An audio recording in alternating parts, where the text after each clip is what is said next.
L'extraordinaire chronique cinéma de Benjamin. Chères toutes et tous, bonjour.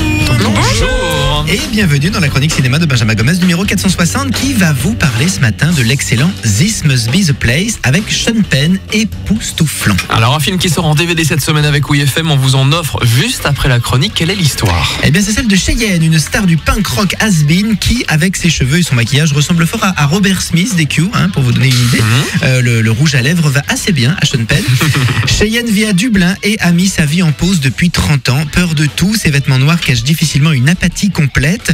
Après une célébrité impressionnante dans les années 80, roi de la chanson déprimante et du sniffage d'héroïne. Oh, il a même dû se piquer un peu, non? Non, car il l'explique, il a peur des aiguilles. D'accord.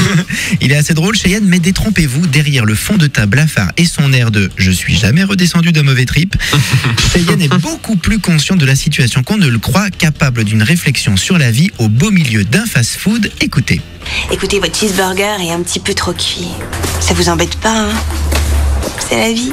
Vous savez quel est le problème?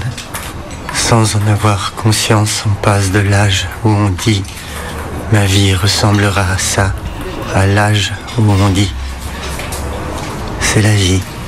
À l'âge où on dit c'est la vie. Je trouve qu'il y a tellement de choses dans cette phrase. Un beau jour, son père juif new-yorkais, à qui il n'avait pas parlé depuis l'adolescence, meurt. Il débarque dans cette famille et le destin l'amène à poursuivre la traque de son père qui toute sa vie chercha en vain son bourreau à Auschwitz. Ouais, mais alors le film prend un virage complètement inattendu.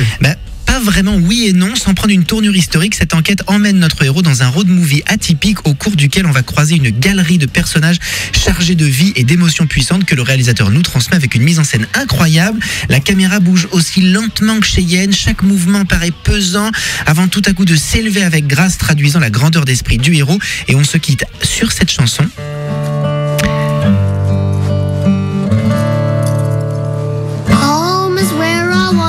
C'est un enfant qui a demandé à Cheyenne de l'accompagner à la guitare. Il ne chante pas tout à fait juste, mais sans que ce soit expliqué, il a posé sur la petite table du salon la photo d'un militaire, son père ou son frère. Chante-t-il pour lui? C'est intense, c'est This Must Be the Place, déjà en DVD avec WeFM. Bonne journée et bon film. Retrouvez tous les podcasts sur wefm.fr.